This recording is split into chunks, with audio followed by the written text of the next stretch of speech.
So, welcome in the studio. Welcome here at LilHeaven Studios.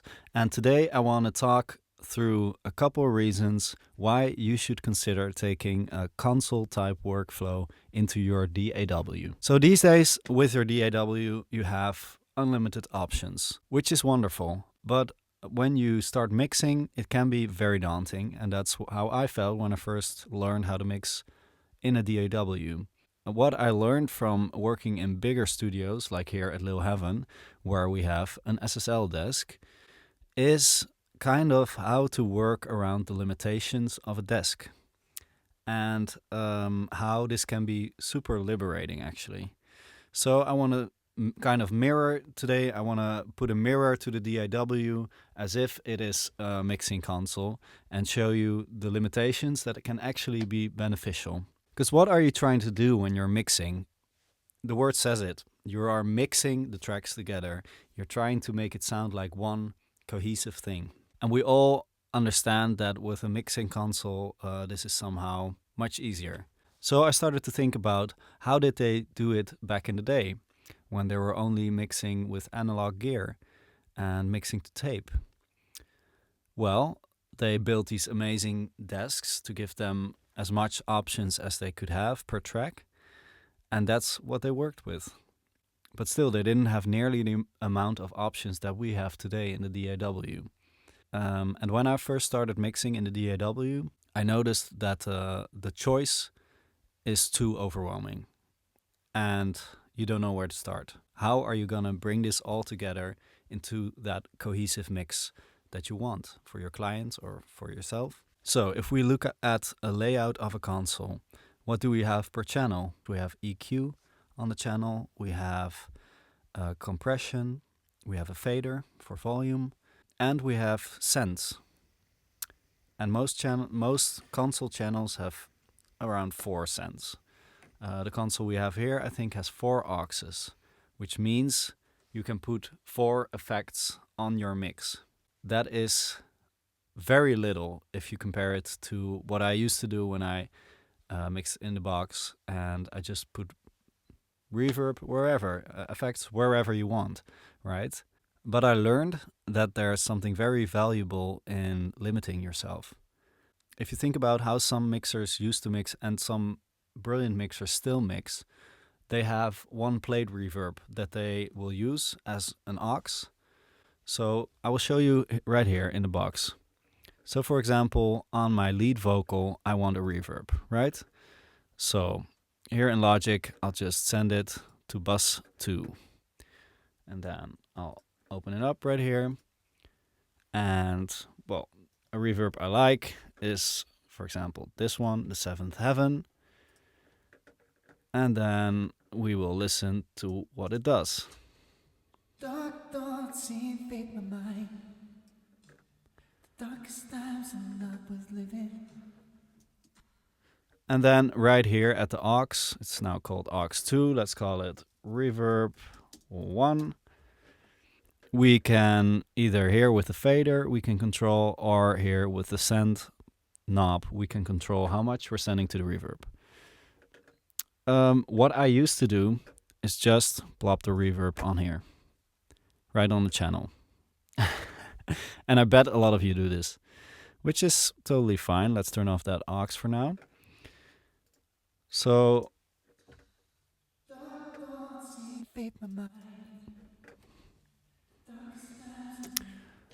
what's nice about plugins these days, like especially reverb plugins, they have a mix knob.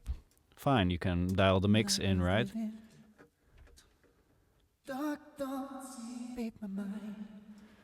You can choose how much you send to it. What the problem with this is that you lose your whole balance. So we're putting reverb right on the track, and our balance suffers from it, because I don't think you're balancing while you got your effects on already. You start your mix, you want to make a balance first, make it balanced. Maybe you want to put some processing on your vocal. So if you keep it separately, you can always dial in separately how much of that effect you want on it. And I think you're going to be tweaking it until the very end of the mixing process. I got a lot more control. Let me show you. Dark thoughts invade my mind. The darkest times are not worth living. Sometimes I'm hypnotized. Maybe I want a more invisible reverb. I will go with something like this. Invade my mind. The darkest times are not worth living. Nice. Gives a nice depth to it. Learn your reverbs, because if you want to work this way, you really gotta love the effects that you do use. Because I want you to think about it this way. There is 4 slots that you have for your whole mix in terms of reverbs and other effects. So what a lot of mixers will do is they use their plate, they dial it in for the vocals, for example, and then they can use it for whatever else. So say I want on this snare hit, I want a little bit of this of reverb. I can trial the reverb that I already put on the vocal, and I will just mix it in how I want it. Dark thoughts invade my mind. The darkest times are not worth living. So now we have 2 signals going to a reverb. So they're both reacting at the same time. I think this is fine. I think this will create more cohesion in your mix than if you put 2 plugins separately. Because you could make one aux for the snare and one aux for the vocal, which is fine. But limit yourself, right? If it works for the snare, just go with it. It's all about making fast decisions and not ruining your ears so you don't hear anymore what's going on. So let's see, we picked a reverb now. Usually I would take a bit more time to choose the exact reverb that I want to use for this project. But for now, let's just go with it. So if we want to do more to the vocal, for example, let's say we want to create another aux. Here we go. And we want to do some micro shift.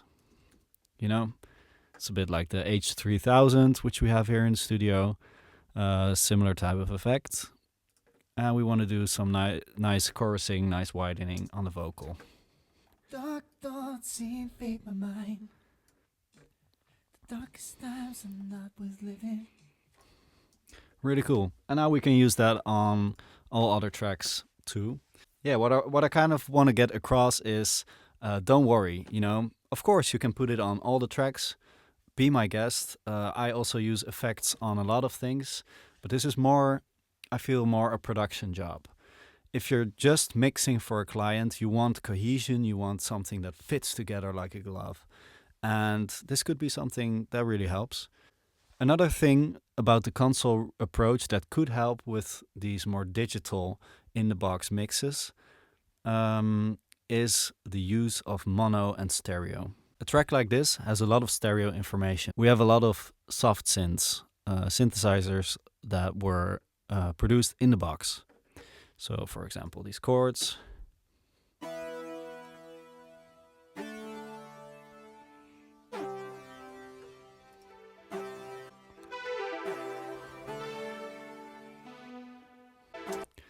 So that's really cool. I love stereo information, but at some point it can get too much.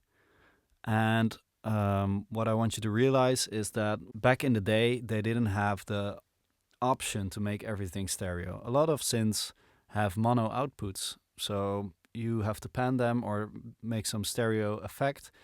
And what this does to your decision making is it forces you to make a choice. Do I really want this wide, or do I just want to put it somewhere in the stereo field? So for example, this synth right here.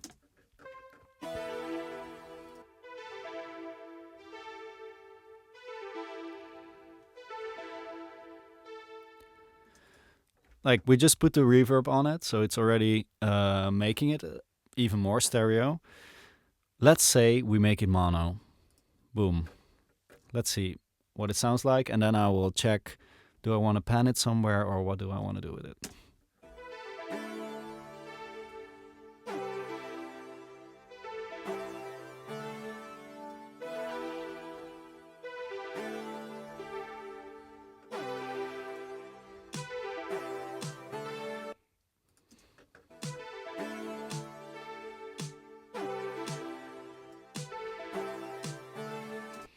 So I gave it a place in the stereo spectrum, and I added a bit more of the accent to it to give it a little bit of the wideness, fill it also in the on the left channel a bit more. This will really help to get the separation that you want. We want to hear every instrument. We want to give it its spot that it deserves, and we don't want everything to be stereo because it will pile up, and this is not nice for your mix. So another thing I want you to realize is when you start grouping your tracks on a classic mixing console, you probably will have 4 or 5 groups. So that's why a lot of people, they make a drum bus, for example. And on the console, you will have an insert for example, some outboard gear you want to use. So you can put compression on the whole drum kit, which is fantastic, of course. But this is another thing that came from the console workflow, and it's there for a reason. I want you to think, where does the signal go? So you recorded everything, you put everything out over the console, you have all your tracks there. From the tracks, you send stuff to auxes, you have all your effects, and your tracks are grouped, so they go into buses. So you're slowly going from a lot of tracks to a couple tracks, and finally to a 2-track or a 2-bus. And I think it's a good realization to think of it that way. Sometimes they did have insert points on the mix bus, for example, so you can put a couple nice pieces, nice analog pieces in there, like a pull tech or a mix bus compression, like the SSL compression. They even have it on the desk. So these are like wonderful options that you can just steal from this workflow that has stood the test of time. I hope it helps you a little bit in your mixing journey. And I just wanted to share a little bit about my philosophy and how I take the analog world here to the digital side in the DAW. And hopefully this will help you create better mixes for your clients or for yourself if you mix your own work. So if you like this video, please give it a thumbs up. If you liked this video, consider subscribing, because on this channel we're documenting the journey of all the people who work here at LilHeaven. For now it's just me making videos, but we will document all sorts of stuff here in the live room and in the control room and here in my studio.